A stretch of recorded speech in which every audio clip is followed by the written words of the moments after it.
this is Mamta Verma and I welcome all of you at my class that is UGC NAT Mamta Verma. So last class में हमने शुरू किया था metaphysical points. उसमें last class में मैंने Jordan को स्टार्ट किया था. सो उसकी 3 और 4 पोइम है वो मैंने स्टार्टिंग जो पोइम थी उसको डिटेल में डिस्कस किया था. जॉर्डन है इट विल डेफिनेटली टेक 3 और 2 और 3 क्लासेस बिकॉज जॉर्डन है उसकी जो पोइम्स है वो काफी मतलब लेंथी भी है और काफी फेमस है. जैसे मास्टर्स डिग्री में या फिर आप बैचलर्स में देखोगे या लोअर क्लासेस में 12th क्लास में काफी उसकी पोइम है वो काफी मतलब सिलेबस में आपको मिलेंगी क्योंकि बहुत ज्यादा मतलब फेमस है और एग्जाम में भी काफी बार पूछा जाता है. तो सिर्फ आपको डिटेल में नहीं जाना कि बहुत ज्यादा आप डेप्थ में पढ़ रहे हो एक एक स्टेंजाज को उसकी समरी देख रहे हो. आउटलाइन कर रही है सिर्फ मैं बता रही हूँ उतना कर लोगे that's all enough for exam. Exam के लिए उतना काफी है. ठीक है. सो नेक्स्ट जो पोइम थी उसकी जॉर्डन की लास्ट क्लास में हमने डिस्कस किया था क्या सॉरी फलिया को डिस्कस किया था. ओके. सो नेक्स्ट है वो उसकी पोइम है द कैनोनाइजेशन.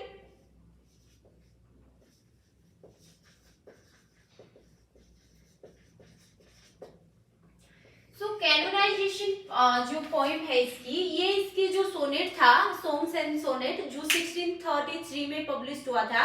ठीक है. उसमें 55 रोमांटिक पोइम थी. तो उसी में इसकी जो मैं जो पोइम करवाने जा रही हूँ वो सभी पोइम्स उसी वॉल्यूम में पब्लिश हुई थी. ओके. सो कैनोनाइजेशन है. कैनोनाइजेशन एक संत की तरह कंपेयर किया गया इस पोइम में और इसकी जो ओपनिंग लाइन है opening line just minute 1 minute the speaker is for God's sake hold your tongue for God's sake hold your tongue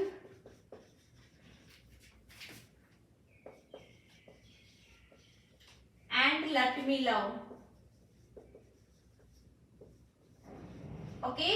so it is the opening line of this poem. Opening line है इसमें जो speaker है वो अपनी beloved को है वो उसको चुप रहने के लिए कह रहा है. कैनोनाइजेशन है इसमें जो लव है उनका जो स्पिरिचुअल और फिजिकल लव है दोनों को ही एक संत की लाइफ से कंपेयर किया गया है इसमें. तो ओपनिंग लाइन में जो स्पीकर है he is a aged man. जो लवर है मतलब जो लवर है वही स्पीकर है. तो he is a aged man and he falls in love with his beloved. So उसकी beloved है वो उससे complain कर रही है कि he is aged man, his hair is turn grow and you have many disease like gout है उसको joint pain है. तो ऐसे करके उससे बहुत सारे मतलब क्वेश्चन कर रही है उससे complain कर रही है. Then जो lover है जो speaker है वो उससे कह रहा है please hold your tongue. Tongue means please be quiet and let me love. मुझे प्यार करने दो आप चुप रहो. एंड मेरी जो ओल्ड एज है वो किसी को यहाँ क्या नहीं कर रही वो किसी को यहाँ डिस्ट्रैक्ट नहीं कर रही वो किसी के लिए यहाँ प्रॉब्लम क्रिएट नहीं कर रही. इसका मतलब ये है. तो जो होल पोएट्री है वो इसी पे है. वो कंप्लेन करती है और वो उसको क्या करता है उसको आंसर देता रहता है. ठीक है. तो आपको डीप में नहीं जाना. ओपनिंग लाइन बहुत इंपॉर्टेंट है आपको याद रखना है और मेनली आपको ये याद रखना है कि ये पोइम की आउटलाइन मतलब किस पे बेस्ड है. ठीक है. तो सारी ही पोइम जॉर्डन की है वो उनकी थीम है मोस्टली वो लव ही है मतलब रोमांस पे लिखी उसने. उसकी नेक्स्ट है ये पोइम है इसकी. ठीक है. नेक्स्ट है death B not proud. Death B not proud. So death B not proud है ये सोनेट है पेट्रार्कन सोनेट. ओके. जो इटालियन फॉर्म में लिखा गया है. ठीक है. So death B not proud है इसकी जो ओपनिंग लाइन है और इसकी जो एंडिंग लाइन है वो इंपॉर्टेंट है. मैं आपको लिख देती हूँ. ठीक है. याद रखना आपको. डेथ बी नॉट प्राउड दो some have called the mighty and dreadful. Some have called you mighty and dreadful. Okay. ये उसकी ओपनिंग लाइन है. एंडिंग लाइन मैं आपको बताती हूँ. लिखो. and death shall be no more and death shall be no more. Okay, ये एक बार पूछी गई है भाई। एंडिंग लाइन इसकी बहुत इंपॉर्टेंट है। Death thou shalt die, death दो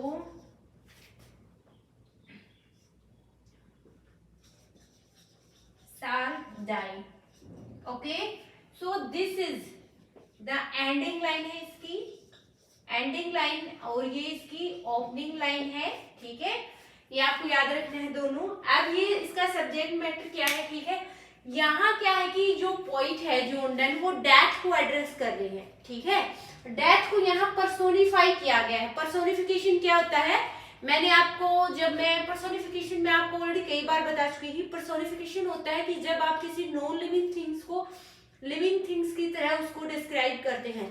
तो यहाँ डेथ को, जो स्पीकर है वो डेथ को एड्रेस कर रहा है कि death B not proud though some have called the mighty and grateful. उसने बोला है कि death you don't proud on yourself, मतलब आपको अपने आप पे प्राउड नहीं करना चाहिए, घमंड नहीं करना चाहिए।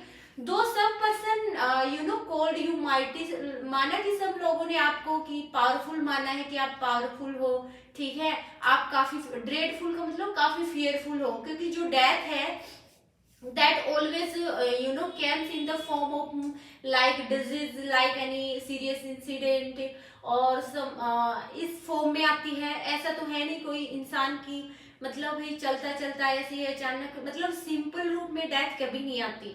तो जो डेथ के जो फॉर्म होते हैं, ठीक है, इसने बोला है कि माना कि लोगों ने आपको माइटी और ड्रेडफुल बताया है, बट ऐसा नहीं है, but it is not so, because जो आइडिया है, उसने बोला है पॉइंट ने कि जो आइडिया ऑफ द डेथ है दैट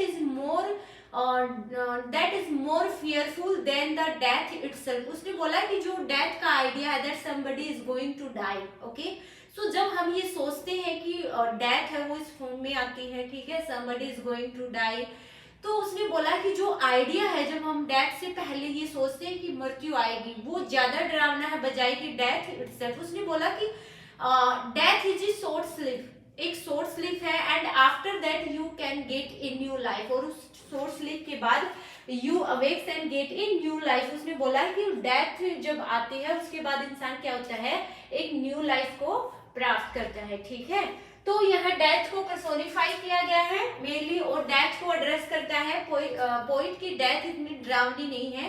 माना कुछ लोग इसको बहुत डरावनी मानते हैं, क्योंकि ये जो डेथ है वो आती है कभी कभी काफी सीरियस फॉर्म ले लेती है, बट ऐसा नहीं है। उसका जो आइडिया है वो ज्यादा फियरफुल है बजाय की डेथ की। ठीक है, ये सोनेट आपको ध्यान में रखना है, क्योंकि मैंने बोला है आपको जोनराज बहुत पूछते हैं, 4 से 5 क्वेश्चन आएंगे इंग्लिश लिटरेचर के जोनराज है वहां से।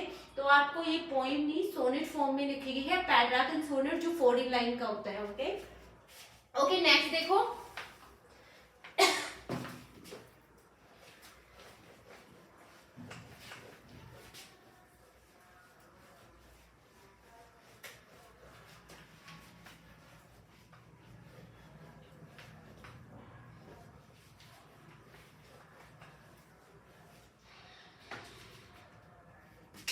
नेक्स्ट है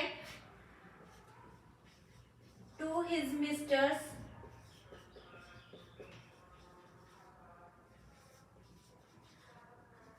गोइंग टू बेड। तो ये भी सोनेट है भाई, और ये सोनेट उसी वॉल्यूम में पब्लिश हुए हैं सभी, जो सॉन्ग्स एंड सोनेट है उसका। तो ये सोनेट है बहुत ज्यादा इंपॉर्टेंट है, काफी रोमांटिक है।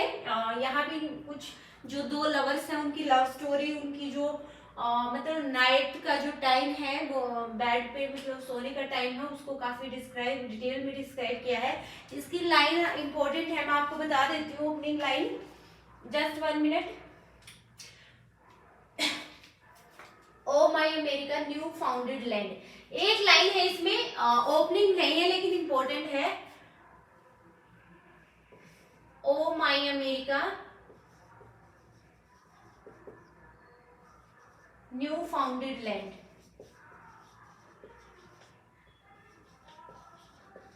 ओके, सो ये इसमें लाइन है। अब क्या है, to his mistress going to bed, यहाँ जो स्पीकर है, जो लवर है, he address to his beloved, अपनी बिलव्ड है उसको मतलब उसको एड्रेस कर रहा है कि उसकी मिस्ट्रेस है। It is the time going to the bed, मतलब it is the time of the night, night का समय है, and the beloved is ready to going to the bed. So जो नाउ द स्पीकर है, जो lovers है, he is also ready to going to the bed with his beloved, because the speaker है या उसका जो फिजिकल रिलेशन है उसको डिस्क्राइब किया गया है, और उसके जो बेड के जाने की सिचुएशन है, द जो स्पीकर है वो उसको कंपेयर कर रहा है, that situation of the going to the bed is compare to the situation going to the war, कि मतलब जो बेड के जाने की सिचुएशन है उसको वार में जाने की सिचुएशन से कंपेयर किया गया है। और जब जो स्पीकर है, जो लवर है, when he sees the beauty of the body of his beloved, जब उसकी जो बिलव्ड है, when he uncover the clothes, all the clothes, and when the lover sees the beauty of the body of his beloved, then he compares it with the new founded land America। तो उसकी body है, उसकी body को, beauty को compare किया गया है यहाँ, कि उसने उसकी बॉडी को देख लिया, ऐसे लग रहा है कि उसने अमेरिका की किसी लैंड को प्राप्त कर लिया हो। ठीक है, तो ये है, इसका ज्यादा आपने डीप में घुसने की जरूरत नहीं है, सिर्फ आउटलाइन याद रखना है। ठीक है, कि एटलीस्ट कुछ भी मतलब एक दो लाइन आए तो आप आइडेंटिफाई कर सको। ठीक है, एंड नेक्स्ट है इसमें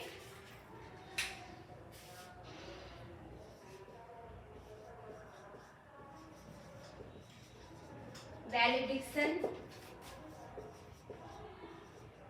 फॉरवर्डिंग, मॉर्निंग। ओके, सो ये पॉइंट है भाई, वैलिडेशन, फॉरवर्डिंग, मॉर्निंग। ओके, सो इसमें जो लाइन है दो, वो हमारे जो मुझे याद है अभी भी जब मैं मास्टर्स कर रही थी तो उसमें भी राजस्थान यूनिवर्सिटी के सिलेबस में थी ये पॉइंट, जॉर्डन था हमारे, तो उसको वहां से काफी डीप में पढ़ा था हमने। तो इसकी ये है, एग्जाम में भी पूछा गया था, तो एग्जाम में जब कॉम्प्रिहेंसिव जैसे क्वेश्चन लिखते थे हम, सब्जेक्टिव में आते थे 20 नंबर का, तो उसमें कुछ कोटेशन है उनको डिस्क्राइब करना होता है, कि आप जैसे ब्लैक पेन से कुछ कोटेशन दो, तो ये बहुत इंपॉर्टेंट है इसमें, और कई बार जैसे एग्जाम में 2 से 3 बार पूछा गया है। ठीक है, as they be two, just 1 minute, मैं एक बार देख लेती हूँ भाई। If they be two, if they be two as stiff twin compasses are two। Okay, so just 1 minute, मैं इसकी आउटलाइन बताती हूँ, पॉइंट किसके लिए है। वैलिडेशन का मतलब फेयरवेल, किसी को गुड बॉय कहना होता है। ठीक है, गुड बॉय, गुड बॉय या फेयरवेल। ठीक है, so it is the time when the lover है, he has to go from the house for his work, उसके काम के लिए जो करता है उसके लिए उसको he has to go outside from the home and leaving his beloved at the home। तो उसकी जो beloved है उसको छोड़ के उसको घर से बाहर कहीं काम के लिए जाना पड़ रहा है, और जो स्पीकर है उसकी बिलव्ड है, वो she does not want to live without her lover, उसको काफी मतलब मिस कर रही है, उसको छोड़ना नहीं चाह रही, बट जो स्पीकर है उसका लवर है, वो उसके जो लव है उन दोनों का, वो बोलता है कि we both are one. Okay, although I am going to outside from the house, but my soul है, मेरी जो स्पिरिचुअल लव है, बिकॉज उसका जो लव है वो स्पिरिचुअल है, तो वो कहता है कि although I am going for the work and I am stay from you physically, but mentally and spiritually, मतलब spiritually we are connected to each other, I'm always with you। okay, और मैं हमेशा आपके साथ हूँ। तो उन दोनों की जो बॉडी है, उनके जो लव है, उसको किससे कंपेयर किया गया है? 2 कंपासेस। जो कंपासेस होता है ना, वी यूज इन जियोमेट्री में कंपासेस को यूज करते हैं, पेंसिल डालने वाला। ठीक है, जिसको तो उससे कंपेयर किया गया है उनके लव को। कैसे किया गया है? उसने बोला है कि हमारा जो प्यार है, मतलब although we I remain from outside of you and I live from you, and but our love है that is like the 2 leg of the compasses। मतलब मेरी जो एक लेग है दैट इज विद यू, मतलब मेरा जो स्पिरिचुअल लव है, ठीक है, मतलब उसका जो लव है, उसके जो सोल है that is with his beloved, and उसकी जो ओनली बॉडी है that is outside from the house, उसका ये कहना है। और उसने उस लव को कंपेयर किया है टू कंपासेस से, कि जो टू कंपासेस है जब हम पेंसिल डाल के उसको यूज करते हैं तो पेंसिल वाला जो पार्ट है, मतलब जो टू कंपासेस की वन लेग है that is away from the, and that one leg is still constant on their own place. तो इसी तरह से उसकी बिलव्ड है, she is at the house and she is constant, but जो second leg है that is compare to the her lover who is outside from the house, but he is connected to the same compasses, लेकिन वो leg भी compasses से ऊपर से add होती है, ठीक है। तो इसी तरह से उसके लव को कंपेयर किया गया है। वो कहता है कि it is although I am away from you but my जो मेरी सोल है, मेरा लव है आपके लिए, that is always spiritual, always connected with you, ठीक है। तो ये जो लाइन है that is very very important, और 2 से 3 बार एग्जाम में आ चुकी है। किसी भी इस जो पोइम है, ये पोइम भी बहुत इंपॉर्टेंट है, इंटरेस्टिंग है। अगर आप डीप में पढ़ना चाहो जस्ट फॉर इंटरेस्ट, तो आप पढ़ सकते हो, काफी इंटरेस्टिंग पोइम है, ठीक है। नेक्स्ट जो इसकी पोइम है दैट इज गुड मॉर्निंग।